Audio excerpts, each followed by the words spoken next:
Glória a Deus. Podem se sentar. Shalom a todos. A graça e a paz, amém?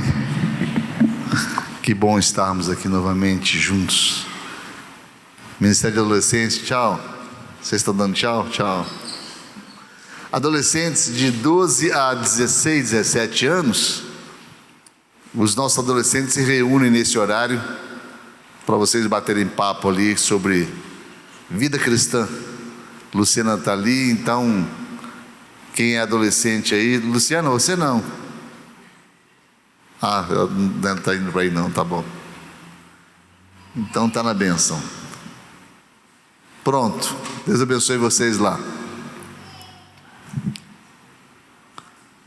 Amém, glória a Deus. Estávamos buscando uma direção em Deus a ser ministrada essa semana, como sempre fazemos. Nos veio às mãos, por providência do próprio Deus, o texto de 1 Samuel, capítulo 1. Eu quero ler de forma intercalada o capítulo 1, e nós temos por tema os sonhos de Ana. Mas esses não são somente os sonhos de Ana, esses são os sonhos de Cláudia, esses são os sonhos de Cristina, de Sara, de Rose. Esses são os sonhos de cada um de nós. E os percalços que Ana enfrenta, apesar de na qualidade não serem os mesmos que enfrentamos, mas são tribulações, são percalços, são questões da vida, e nós queremos caminhar em como solucionar isso, em como trazer a presença de Deus e luz do Evangelho sobre alguns problemas que vivemos no nosso cotidiano. Aqui em 1 Samuel capítulo 1, diz assim: houve um homem de Ramataim, da montanha de Efraim, cujo nome era Eucana, filho de Jeroão, neto de Eliú, bisneto de Taú, trineto de Zufê. E este tinha duas mulheres, uma por nome Ana e outra Penina. Penina tinha filhos, porém Ana não os tinha. No verso 5 fala: porém Ana dava uma parte excelente, porque Eucana dava a Ana porque a amava, embora o Senhor lhe tivesse cerrado a madre. E a sua rival excessivamente a provocava para irritá-la, porque o Senhor lhe tinha cerrado a madre. Verso 8: então Eucana, seu marido, lhe disse: Ana, por que choras? E por que não comes? E por que está mal o teu coração? Não te sou eu melhor que 10 filhos? Então Ana se levantou, depois de comeram e beberam em Siló, e Eli, o sacerdote, estava sentado numa cadeira junto a um pilar do templo do Senhor. Ela, pois, amargurada, deprimida, orou ao Senhor e chorou abundantemente, e fez um voto dizendo: Senhor dos exércitos, se benignamente atentares para a aflição da tua serva, e de mim te lembrares, da tua serva não te esqueceres, mas a tua serva deres um filho homem, ao Senhor o darei por todos os dias da sua vida, e sobre a sua cabeça não passará navalha, será nazireu. E sucedeu que, perseverando ela em orar perante o Senhor, Eli, o sacerdote, a observou, porquanto Ana no seu coração falava, e só se moviam seus lábios, porém não se ouvia sua voz. Pelo que Eli a teve por embriagada, e disse-lhe: Até quando estarás tu embriagada, mulher? Aparta de ti esse vinho. Porém Ana respondeu: não, senhor meu, eu sou uma mulher atribulada de espírito. Nem vinho nem bebida forte tenho bebido, porém tenho derramado a minha alma perante o Senhor. Não tenhas, pois, a tua serva por filha de Belial, porque da multidão dos meus cuidados e do meu desgosto tenho falado até agora ao Senhor. Então Eli respondeu: vai em paz, e o Deus de Israel te conceda a petição que lhe fizesse. Amém. Só até aqui. Bem, esse era o problema de Ana. E não era qualquer problema. Ana era uma mulher judia, vivia dentro desse sistema judaico, que posteriormente veio a ser judaico-cristão, que é de extrema direita, que é reservado à família, que é reservado a princípios, a valores. E interessante que a honra para um homem judeu, a maior honra é a sua posteridade. E nesse entendimento, a lei judaica dá ao casamento alguns critérios. Por exemplo, um casamento pode ser anulado se a mulher for estéril, porque ela leva o marido ao opróbrio, à desonra, por não ter filhos. Então o marido tem o direito de devolver ela aos pais. E eu gostaria de começar a falar sobre o testemunho dessa mulher, sobre Ana, que vai nos ensinar muito nessa noite. Porque se isso era tão importante dentro da cultura judaica, imaginemos nós que outras coisas tão importantes quanto, ou pelo menos parecidas, acontecem conosco nos dias de hoje. E nós podemos ter a mesma postura de Ana. Nós queremos andar em alguns passos com Ana. A primeira coisa que eu queria que nós entendêssemos é: por que Ana era estéril? Por que Ana era estéril? Eu li um livro há alguns anos atrás intitulado Se Deus é Amor, por que tanta gente sofre? E é interessante que não conta a história de Ana, mas nos mostra alguns passos a serem dados, e que Ana os deu. E queremos caminhar com vocês nessa noite, nesses passos. A primeira coisa a entender, depois de pararmos para pensar a respeito desse assunto, é quem fazia aquilo com Ana. Era Deus ou era o diabo? Ou era natural que isso acontecesse? Aliás, nós achamos muito confortável culpar o diabo por tudo, né? Eu conheço pessoas que tudo para ela que dá errado é o diabo, né? Qualquer coisa deu errado é o diabo. Isso me faz lembrar de uma história de um casal, um homem muito ocupado, acorda às 6 horas da manhã, correndo meio atrasado para ir para o serviço. Aí a esposa também acorda ali, ele fala para a esposa: esquenta um ovinho para mim enquanto eu tomo um banho rápido. Aí corre para o banheiro para tomar um banho. Quando ele volta, está ela deitada com um ovo numa colher em cima da vela assim. Aí ele fala: mas não é possível, tanta preguiça, é o diabo um negócio desse.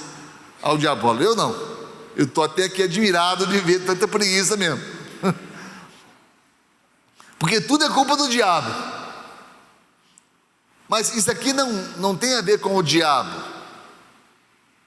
Isso tem a ver com o propósito de Deus. O verso 5 fala que foi plano de Deus para a vida de Ana. Fala: o Senhor lhe cerrou a madre. O Senhor lhe cerrou a madre. No verso 6 fala que a sua rival provocava porque o Senhor lhe havia cerrado a madre. Quem impedia que Ana fosse mãe era ninguém menos do que o Senhor Deus. E por que Deus faz esse tipo de coisa com algumas pessoas? Nós temos que entender que Deus não é sádico. Ele não tem prazer no sofrimento dos seus filhos. Lá em Lucas 11:11 fala: o pai dá ao filho o que lhe faz bem.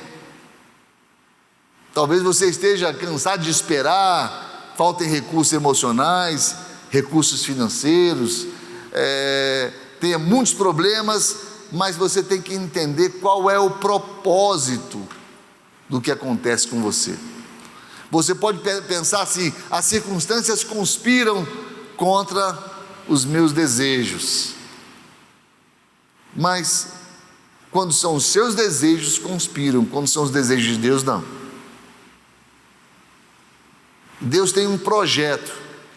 Eu quero caminhar com vocês em 5 aspectos desse projeto. E se você puder anotá-los, ou depois você consultar, isso vai para o YouTube, vocês podem ver, vai para o nosso aplicativo. O primeiro aspecto isso acontece para que nós compreendamos que o Deus das bênçãos é melhor que as bênçãos de Deus. Repare isso: Deus da bênção é melhor que as bênçãos de Deus. 2 coisas podem te atrair para Deus: as bênçãos que Ele promete dar a seus filhos, ou o próprio Deus. Certamente nós temos muito a aprender nessa escola do sofrimento. Romanos 5, 3-5 fala assim, lá em Romanos 5: e não somente isto, mas também nos gloriamos nas tribulações. Nos gloriamos nas tribulações. Nós não reclamamos das tribulações, nós nos gloriamos nas tribulações. E quando você se gloria nas tribulações, ou você acrescenta vida nas tribulações, sabendo que a tribulação produz perseverança. O que a tribulação vai produzir na sua vida é perseverança, e não maledicência, e não murmuração, e não insatisfação, mas vai produzir perseverança. E se você for perseverante na tribulação, você terá uma experiência em Deus. O texto nos fala que a perseverança vai produzir experiência. E quando você tem uma experiência em Deus, você tem a esperança de que todos os seus problemas são resolvidos nele. Toda circunstância adversa repousa na resolução em Deus. A felicidade de Ana, ela não iniciou quando ela engravidou, iniciou quando ela recebeu a palavra profética, porque ela creu naquela palavra. Ela creu na palavra, porque Deus era o centro da atenção de Ana. Nós vivemos dias em que experimentamos algo chamado antropocentrismo idolátrico. O que é isso aqui? Dizem os estudiosos da área social que o homem nunca foi tão centro das coisas como tem sido hoje. Até o próprio evangelho não é mais o evangelho do Senhor Deus, é o evangelho aplicado ao homem, é o evangelho experimentado pelo homem, mas o homem como centro. E essa visão distorcida nos ensina que a vontade de Deus na terra está sendo trocada pela vontade do homem na terra. Algumas frases que a gente vê sendo usuais e nós próprios já utilizamos sem muita sabedoria eu decreto, eu determino, eu ordeno, eu rejeito, eu não aceito em nome de Jesus. Aí nós colocamos o nome de Jesus para consolidar um desvio, porque não é a nossa vontade sendo realizada, não é o nosso desejo sendo realizado, é o desejo de quem nos governa, é o desejo de Deus, é Ele quem tem que prevalecer na nossa vida. No projeto de Deus, a felicidade do homem não está nas coisas, mas está nele próprio. Então Deus é mais importante do que Ele tem para nos oferecer. Deus é mais importante que as bênçãos prometidas por Ele. Deus é mais importante que as soluções que Ele traz quando mora em nós. Será que nós teríamos tanta sede e fome de Deus se não tivéssemos a promessa da eternidade? Os nossos sonhos são pequenos, a nossa cabeça é pequena. Deus é muito maior do que as nossas necessidades ou de tudo aquilo que projetamos para nós mesmos. Ana só queria um filho, só isso que Ana queria, mas Deus queria mais para Ana. Deus queria Samuel para Ana. Não era somente um filho, era o filho. Então os projetos de Deus na nossa vida são maiores do que os nossos projetos. Nós devemos querer Deus na nossa vida. Ela não somente teve um filho, mas teve o último juiz de Israel. Foi quem ungiu o primeiro rei, Saul, quem restaurou a credibilidade sacerdotal ao povo, quem ungiu o grande rei Davi. Agora, se Ana não tivesse sido estéril para ser curada por Deus, será que ela teria entregue esse filho nas mãos de Deus? Eu digo a vocês que não. Por que não teria entregue? Porque ela não entregou nenhum outro, somente Samuel. E quem eram os outros? Irrelevantes, porque não eram filhos do propósito de Deus, do propósito puramente de Deus, porque pós-milagre, o propósito de Deus se cumpre na vida de Ana. Então não se preocupe com as suas tribulações, entregue nas mãos de quem tudo resolve, mas para que você possa fazer isso, Ele tem que estar governando sobre a sua vida. É o primeiro entendimento, queridos. Nós não praticamos um evangelho circunstancial, porque existe isso. Prestem bem atenção no que estou falando para vocês. Cuidado com esse evangelho circunstancial.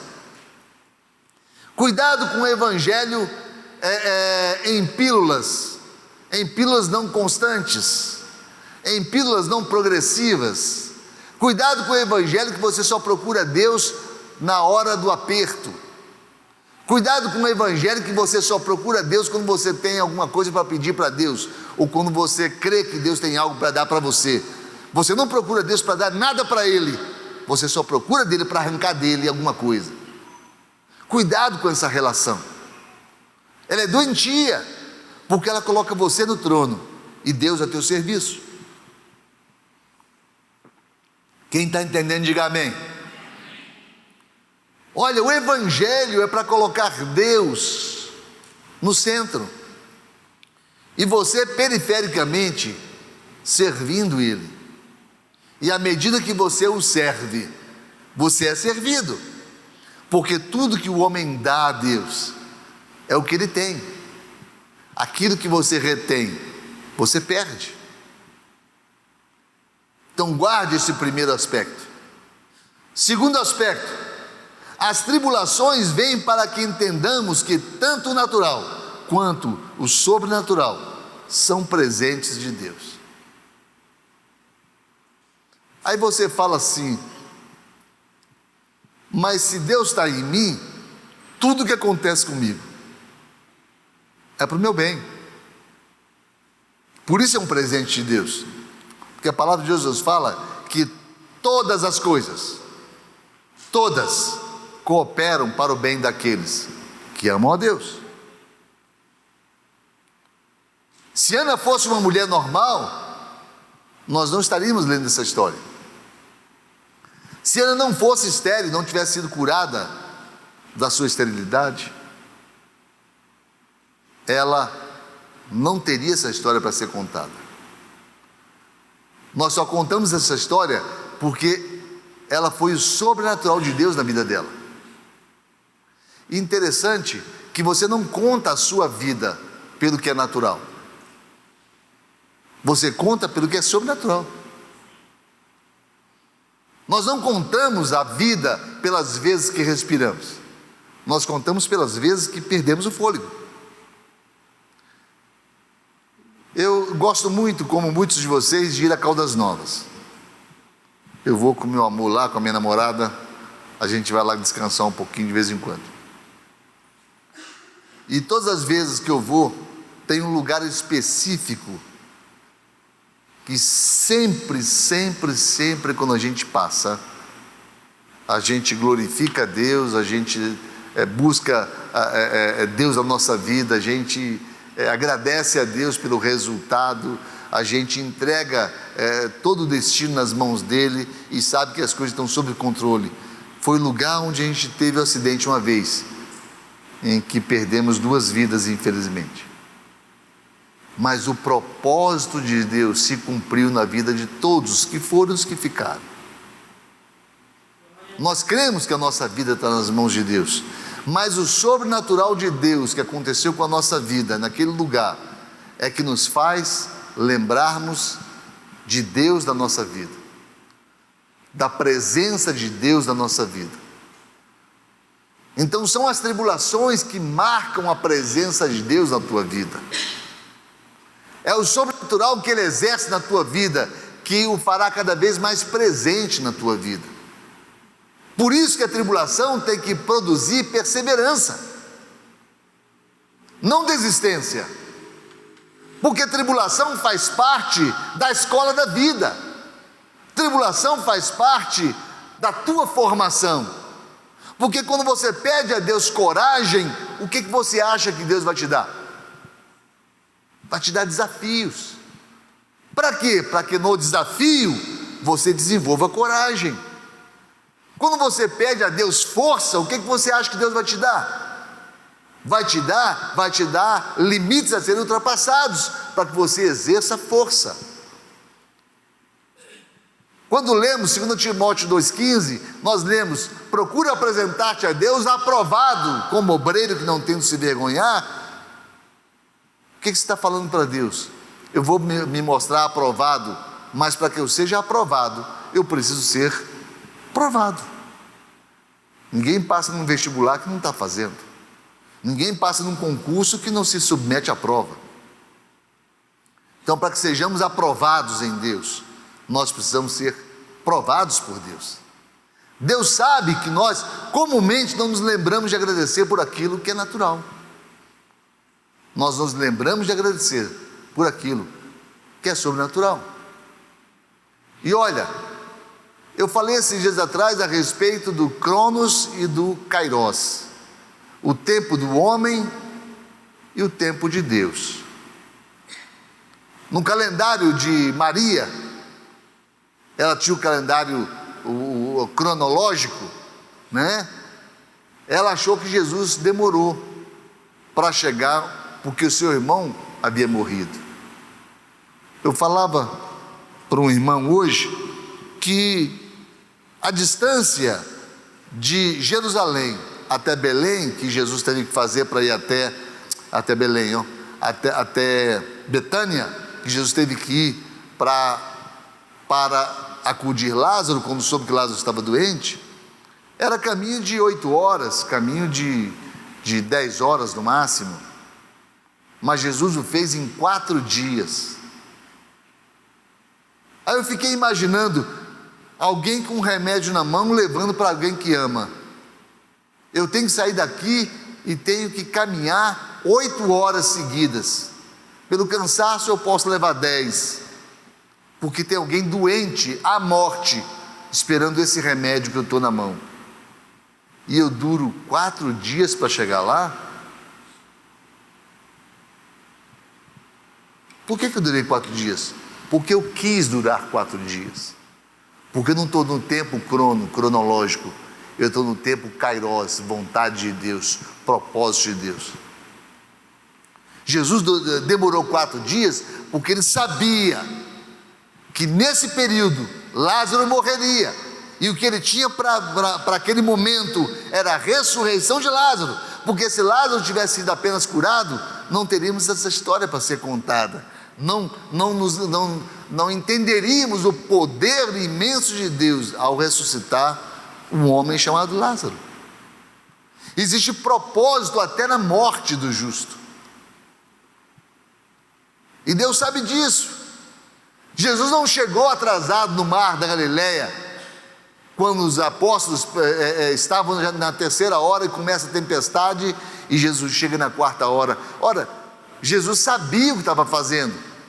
Ele queria chegar no momento da tempestade, para que nós tivéssemos segurança que seja qual for a tempestade, nosso Deus tem controle sobre ela, nosso Deus anda sobre ela. Amém, queridos?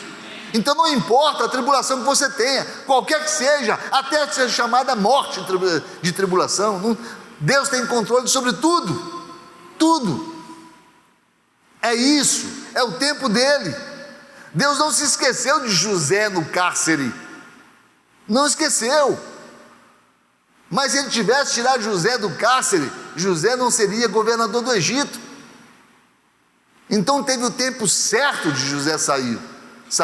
Deus não chegou atrasado na vida da Ana. Ele a deixou estéril para que por sua necessidade ela se aproximasse dele, ela ficasse na dependência dele, e ele pudesse fazer um milagre, não dando um filho para ela, mas dando o filho para ela. Amém, queridos? Quem está junto comigo, diga amém. As tribulações, em terceiro, vêm para que tenhamos a disposição de consagrar a Deus o melhor que temos. Vou repetir. As tribulações vêm para que tenhamos a disposição de consagrar a Deus o melhor que temos. Quando nós estamos na dor, nas tribulações, nós nos tornamos muito vulneráveis. Quando estamos na tribulação, nós ficamos humildes e complacentes, porque sabemos que dependemos de Deus. Talvez você me dissesse assim: pastor, eu não quero passar pela tribulação, eu não quero passar por dificuldade para ter que dar o melhor para Deus. Se alguém que invista o seu melhor em Deus, esse alguém pode ser você, pode ser com tribulação ou sem tribulação, porque Deus quer tirar de nós o melhor que nós temos. Deus quer que espremidos saia a essência dele. Deus não quer que nós façamos sem ser, Deus quer que nós sejamos para fazer. Deus requer a nossa essência. O objetivo de Deus não é o que nós produzimos, mas é o que nós somos, quem nós somos em Deus. Deus busca dentro de cada um de nós a essência dele. Por isso nos transforma em seus filhos, que temos a mesma essência do Pai. Por isso nós não vamos para o céu sendo criaturas. Eu falei esses dias atrás algo interessante, que eu espero que vocês tenham guardado no coração de vocês, que o Evangelho do Senhor Jesus, ele não é exclusivista, não é exclusivamente nosso, ele é inclusivista.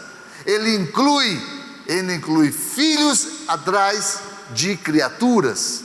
Ele faz com que a igreja se espalhe para que alcancemos novos filhos. Mas o Evangelho que nos leva para o céu, o Evangelho que nos dá a eternidade, ou seja, lá no céu, ele é exclusivista. Só filhos moram no céu, criaturas não vão morar no céu. Então nós temos que ter esse entendimento, que nós devemos derramar em Deus, ou para Deus, o melhor que a gente tem, a essência nossa. Nós precisamos derramar nossa essência em Deus, a nossa sinceridade, a nossa verdade. Por isso, quando a gente está em crise, nós buscamos a Deus, nós temos que buscar Deus nos momentos de alegria, temos que buscar Deus em todo o tempo da nossa vida, porque o que há de melhor em nós, em qualquer tempo, tem se derramado para Deus. O grande problema é que a igreja se reúne muitas vezes somente em cima das crises. Nós nos lembramos de Deus somente em tempos de crise. somente em momentos de dificuldade. Nós não derramamos a Deus tudo que temos de melhor ou de bom que Ele dá e que Ele constrói dentro da gente. Nós temos que dar a Deus o melhor que a gente tem, sem crise nenhuma. Você não precisa da crise para derramar para Deus você, a tua essência. No reino de Deus, você só tem o que dá. O que você retém, você perde. Deus tornou Ana estéril para que ela pudesse entregar o seu melhor para Ele, e não o resto. Nós precisamos estar dispostos a entregar o melhor para Deus, sem precisar de crise para isso. A história nos mostra que no tempo em que Ana viveu, Israel vivia uma crise. Aquele sacerdote chamado Eli era um homem, segundo historiadores falam, era um homem muito obeso, muito forte, muito grande, e ele só aparece sentado, esse sacerdote. E ele fez um pré-julgamento de Ana. Mas por quê? Porque ele estava lidando com um templo que só recebia resto para Deus, animais aleijados, ele só recebia ofertas mancas, só recebia aquilo que não servia para o homem, era trazido para Deus. Não é essa a vontade de Deus. Deus quer que nós derramemos na presença dEle o nosso melhor, porque isso é a expressão messiânica. Isso é o que Deus fez para conosco. O que Ana fez, Ana é um pré-tipo de Deus. Por quê? Porque ela dá o filho dela, até então o único filho, o primogênito dela, depois, primeiro o unigênito, depois o primogênito, como Deus o fez. Então Deus queria tirar no coração de Ana o mesmo sentimento que Ele tivera para com o homem. Deus construiu em Ana, através desse milagre, o espírito dele, a motivação dele no coração do homem. Porque Ana deu a Deus aquilo que Deus deu a Ana e a cada um de nós. É importante nós entendermos que quando você está dando para Deus o melhor que você tem, você está devolvendo para Deus a mesma coisa que Deus devolve para você. Nesse aspecto, eu quero que você preste bem atenção no que eu vou dizer para você.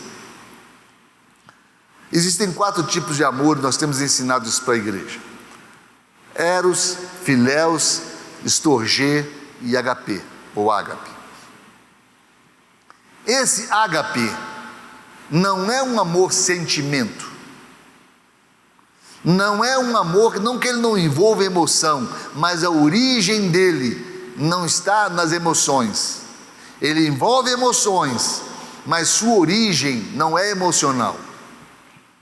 Sua origem é de ação, atitude.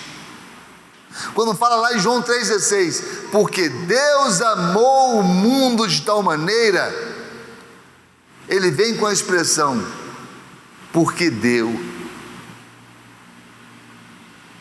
Por que Deus amou o mundo de tal maneira? Porque deu.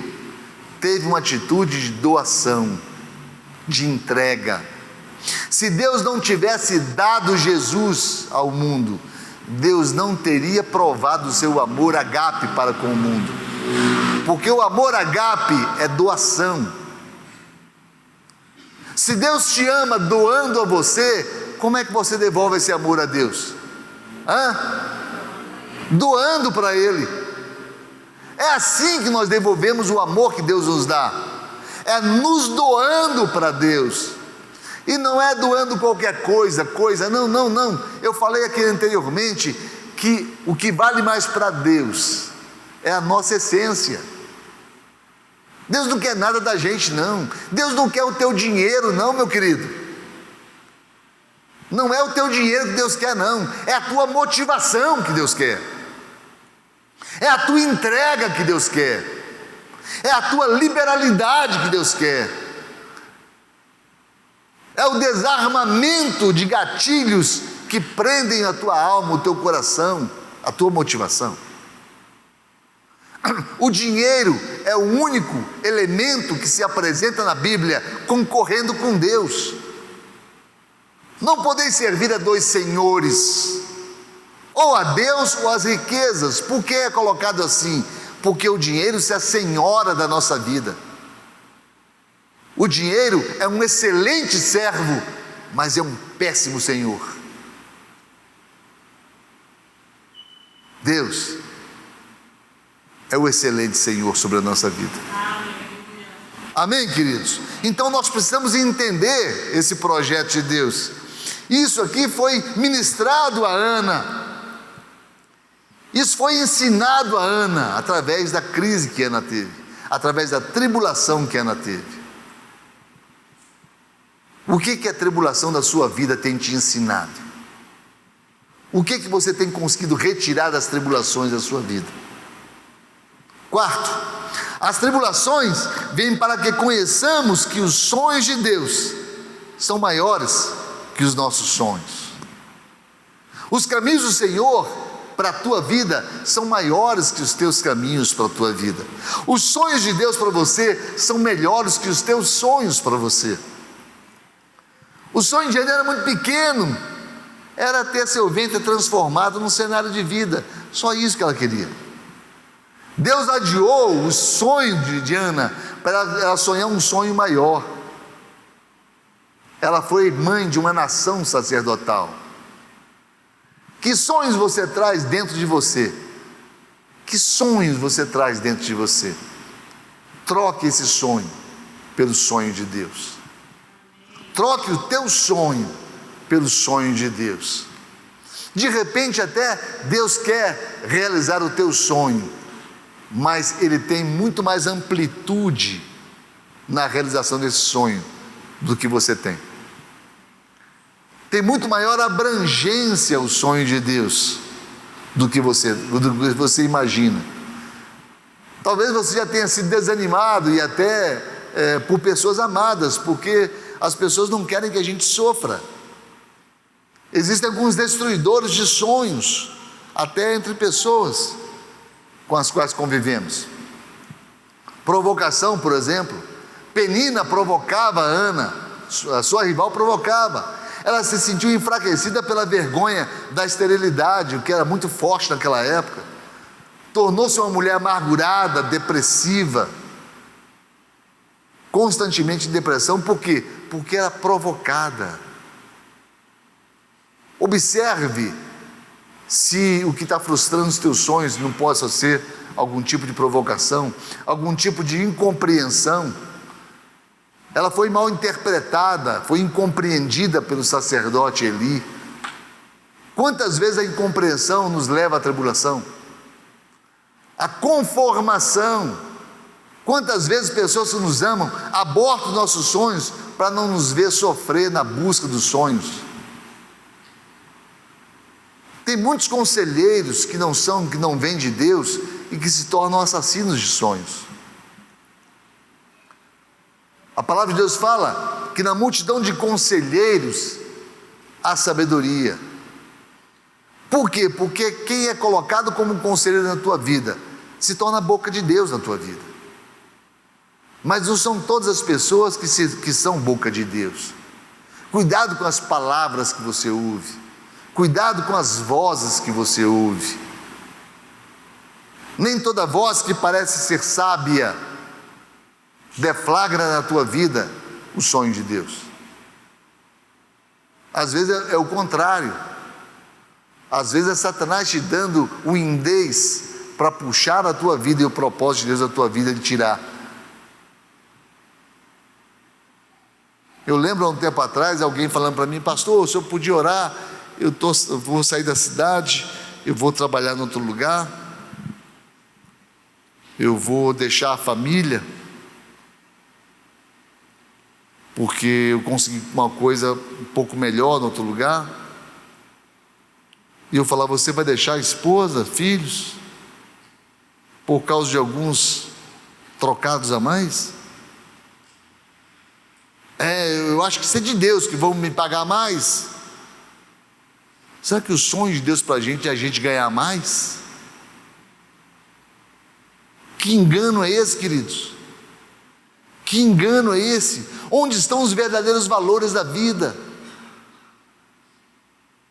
A pessoa abre mão de filhos, família, esposa, convive com os filhos para se sacrificar numa terra distante, num lugar distante, para ganhar alguma coisa a mais, e a vida que é só uma, faz como? E o crescimento do filho, os filhos, sem a presença do pai por perto, o que vai compensar isso?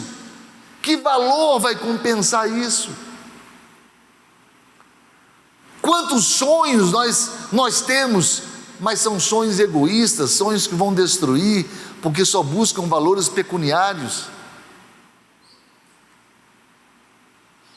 Cuidado com as vozes que você ouve, cuidado com você é capaz, você pode, você realiza, cuidado. Podem estar te empurrando para conquistas que não vão valer a pena. Nós temos que entender que os sonhos de Deus chegam até nós pela vontade de Deus, pela palavra de Deus, pela procura de Deus e por bocas que falam em nome de Deus, porque gente para falar de Deus está assim, gente para falar por Deus, esses vemos muito poucos. Você precisa ouvir a voz de quem fala por Deus para você. Cuidado. O desânimo, o último destruidor de sonhos, pode estar dentro de você. Às vezes você cansa de esperar. Saul cansou de esperar por Samuel, enterrou seus sonhos, agindo precipitadamente. Pedro desistiu de esperar Jesus na Galileia e voltou à pesca. Desistiu.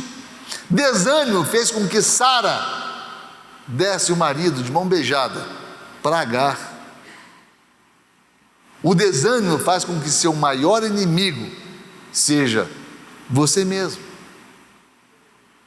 Ouça os sonhos de Deus, ouça a voz de Deus no teu coração. E quinto e último, nos mostram que as tribulações vêm para que entendamos que Deus faz todas as coisas no seu tempo e na sua vontade. Existe o tempo de Deus. Preste atenção. Tribulação é um estágio de permanência relativa. Foi dito aqui, na hora do louvor, deserto não é lugar de morar. É isso mesmo. Tribulação não é lugar de se estabelecer. Tribulação vai durar o tempo da vontade de Deus, ou o tempo que Ele determinar para a sua vida, ou o tempo que você souber resolver, ou souber lidar com a tribulação. Moisés vira para Deus antes de atravessar o mar e diz para Deus assim: Senhor, tem misericórdia do teu povo, na frente nós temos o mar, atrás nós temos o exército de Faraó. O que Deus diz para Moisés? Por que clamas a mim? Por que clamas a mim? Diga ao povo que marche. Em outras palavras, eu falo enquanto vocês agem. Não paralisa a vida para me ouvir falar. Continue na busca da solução. E em fé, é para frente que se caminha. É para frente que se caminha. Tem gente que para orar e não age. Tem gente que fica paralisada com os problemas, com as adversidades. Não é para você paralisar não, meu querido. É para você buscar a face de Deus, mas você ouvir a voz de Deus e continuar andando. Nós não podemos parar ante as adversidades. Tem um congressista americano, Claude Pepper. Ele falou algo que ficou registrado nos anais da história. Ele fala: viver é como andar de bicicleta, só cai quem para de pedalar. É assim. Você não pode parar de pedalar. Você não pode desistir. Você não pode paralisar. Ah, estou buscando a face de Deus. Tudo bem, ouça Deus, mas marche. Marche, porque se tem algo que depende de Deus, tem algo que é atribuído a você. É marchar em direção à solução dos problemas. Vamos ficar de pé? Não desista da luta, jejue, ore, derrame sua alma perante Deus. Não desista nunca. Não desista. A viúva de Sarepta só tinha um bocado de azeite, um pouco de farinha, que ali ia fazer um bolinho e morreria. Mas mesmo assim, ela quis comer o melhor bolo que se pudesse fazer. Ela sai, vai à rua buscar lenha, fez um bolo mais gostoso que podia, mesmo entendendo que talvez fosse a sua última refeição. Foi o melhor que ela tinha, era o melhor que ela podia fazer. Ela deu o melhor de si, ela não se economizou, e Deus fez multiplicar o que ela necessitava. Deus quer tirar o melhor da gente, mesmo que para isso acontecer, você precisa ser exprimido, passar por tribulação. Mas se você for passar por tribulação, seja maleável, seja macio, seja flexível, não seja duro. Deixa Deus, ó, está lá em 2 Romero 3,15, abra aí depois para vocês lerem. Bem-aventurados os flexíveis, porque eles não quebrarão. Vamos ser flexíveis, vamos entender que Deus quer trabalhar com a gente. Se você está passando uma tribulação, passe com dignidade, passe com coragem, passe com perseverança, tire o melhor da tribulação, tire a melhor lição, despeje nela o melhor de você. Entenda que Ana é um protótipo de cada um de nós. Ana é você. O problema de Ana, de repente, pode ser o seu problema. A postura de Ana que precisa ser a sua postura. A forma com que Ana encara esse problema é o que nós temos a aprender nessa noite. Entenda cada passo que Ana teve. Entenda cada momento da vida de Ana. Ana foi uma vitoriosa, e você pode ser um vitorioso nessa noite. A primeira coisa que Ana faz é ir à busca de Deus. Ela colocar Deus dentro daquele problema, entregando nas mãos dele a solução para o problema. Eu quero desafiar você nessa noite a fazer o mesmo. Eu não sei que problema você está passando. Eu sei o que Ana fez primeiramente. Ana foi até a casa de Deus. Ana foi até a presença de Deus. Ana foi até o tabernáculo. Ana foi até o lugar onde Deus agia. E ali ela derramou o problema dela. Ali ela apresentou para Deus a sua dor. Ali ela apresentou para Deus o seu problema. Eu quero te convidar a fazer como Ana. Sair do seu lugar e vir até o altar do Senhor, e aqui derramar o seu problema, e aqui mostrar para Deus a sua tribulação, o seu problema. Enquanto cantamos, você tem a oportunidade de fazê-lo. Faça isso. Traga o seu problema à presença de Deus em nome de Jesus. Em nome de Jesus. Eu sei que não há nenhuma provação maior do que eu possa suportar, mas estou cansado, Pai, preciso crer nas tuas promessas pra continuar.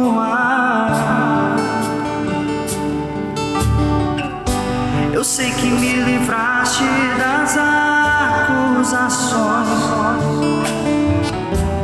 mas estou cansado de chorar. Espírito Santo, vem me renovar. Só tua presença pra me alegrar. Os sonhos de Deus são maiores que os meus, tão grandes que nem posso imaginar. Não desanime, filho, vem te renovar. Nas minhas promessas, passe a acreditar.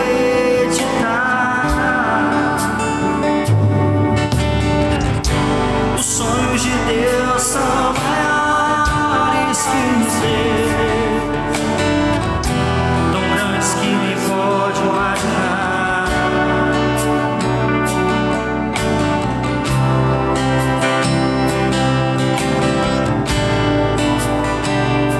Na tua presença tu vais prosperar.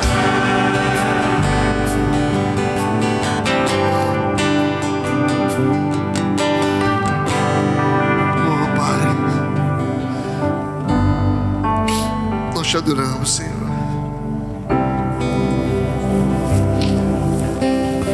O Espírito Santo de Deus está aqui, queridos.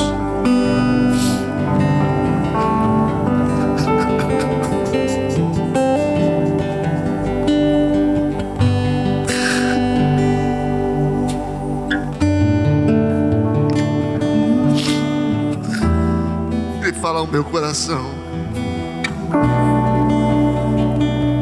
que nessa noite Ele está alcançando vidas.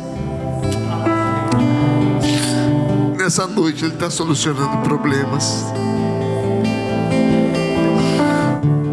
Problemas que se perpetuavam na vida de alguns de vocês. Ele está trazendo cura nessa noite. Obrigado, Jesus.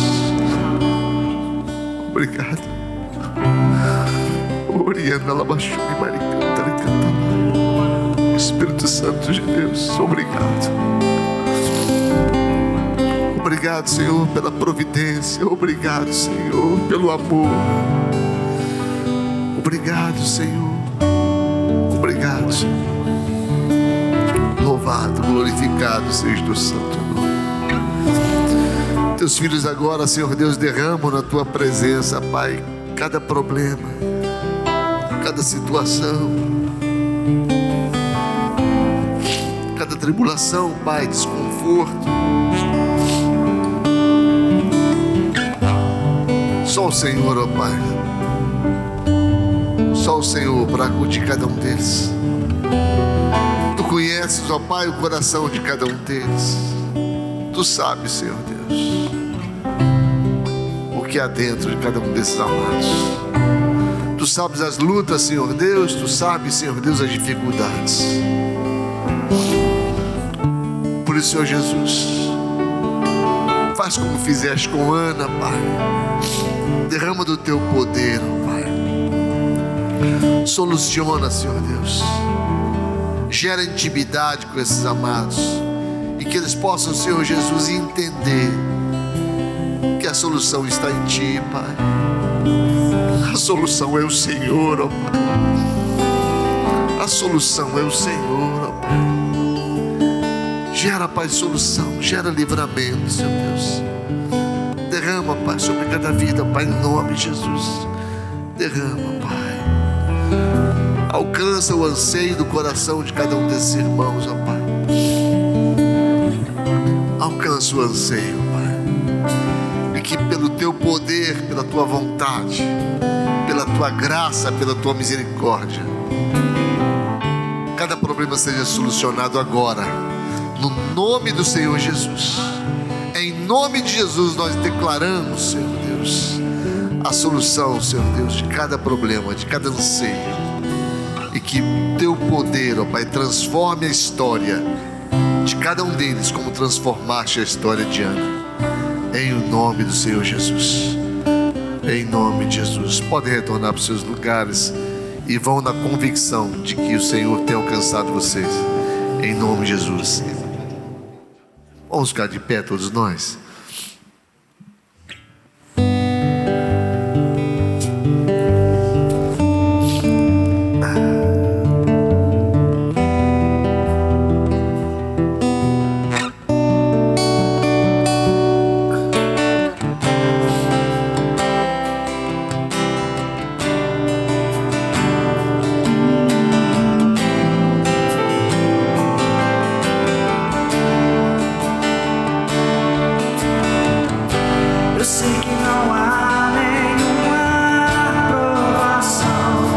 Senhor, por esse cântico maior do que eu possa suportar, mas estou cansado, preciso ver suas promessas pra continuar. Eu sei que me livraste das acusações, estou cansado de chorar. Espírito Santo vem me renovar, sopra a presença pra me alegrar.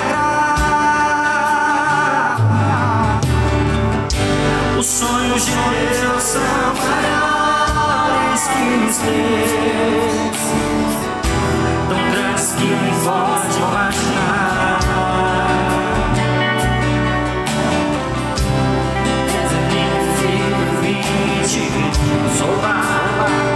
Nas minhas promessas faz acreditar.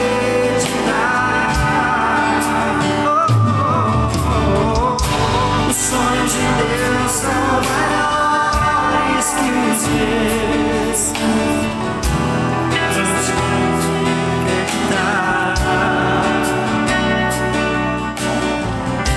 O dia está chegando e fim de renovar.